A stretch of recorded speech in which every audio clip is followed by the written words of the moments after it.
This past December, as Julian Assange faced mounting legal issues, members of the site came together to form Openleaks. While information surrounding its launch has been quite vague, one of its co-founders and a former WikiLeaks employee, Daniel Jumscheid-Berg, did describe the platform at a recent conference. So what do? We provide these 3 steps. We provide knowledge, we provide means and methods for submissions, and we provide a cleaning environment for that information that comes in. So, is Openleaks the new WikiLeaks of 2011? To find out more, I spoke to one of its 12 current members in Iceland, Herbert Snorrason. How is it really planning on being different than WikiLeaks?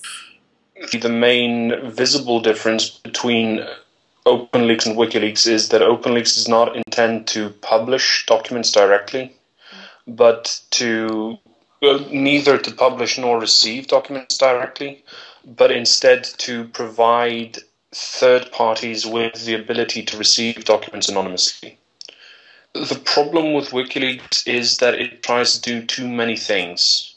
So WikiLeaks tries to handle everything from the receipt of the document to the publication. And this means that WikiLeaks has, in a sense, a centralized spot where it takes on an awful lot of work, an awful lot of responsibility, and an awful lot of power. And our aim is to disperse all of those. I personally left WikiLeaks after Julian said to me a quote that has actually been published in a number of places, where he said, "I am the heart and soul of this organization," and ended with, "If you have a problem with me, you can piss off." I do not want to have any sort of person affiliated with the project who has any reason to believe themselves entitled to say something like that. What exactly is the system that you are hoping to have in place? The system will actually work such that sources do not approach us, they approach the organizations that we will be working with. So on the web pages of these organizations, there will be probably a button that says submit information anonymously.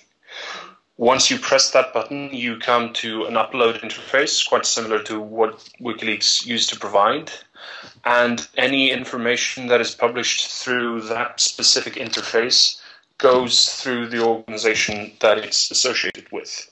So the decision of which organization first gets access to the material is made by the source, not Openleaks. And so what is your place in all of this? Are you just simply creating a tech platform? Essentially, yes. We are only creating and maintaining a technological service that gets documents or information from sources to organizations that have a reason to work with anonymous material. But couldn't people just submit these things and approach these organizations directly? Why would they need Openleaks? We have certain expertise that comes from working in this field for a while. And in particular, the thing is that receiving documents through the internet completely anonymously so that nobody can trace who you are is actually a pretty difficult thing to accomplish. Most digital documents provide what is called metadata. That is, it's information about the document itself. So that's information like who wrote this, for which organization, and all that sort of stuff. Microsoft Word, for instance, embeds information on the author and the organization of the author in pretty much every document that it produces. What we aim to do is to strip that identifying information out of the files before the media or the recipient has a look at it, because in many cases that sort of information could compromise the source.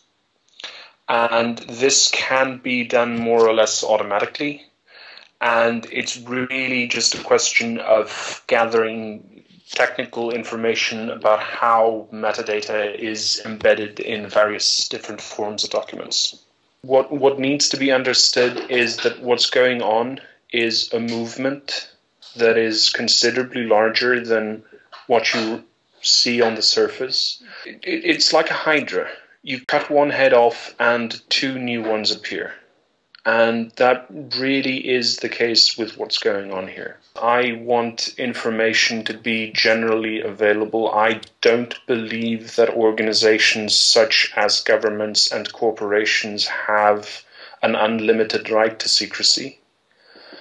And if we are successful, their ability to keep secrets will be severely constrained.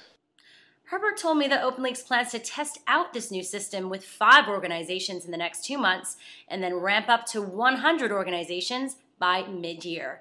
For CBSNews.com, I'm Shira Lazar.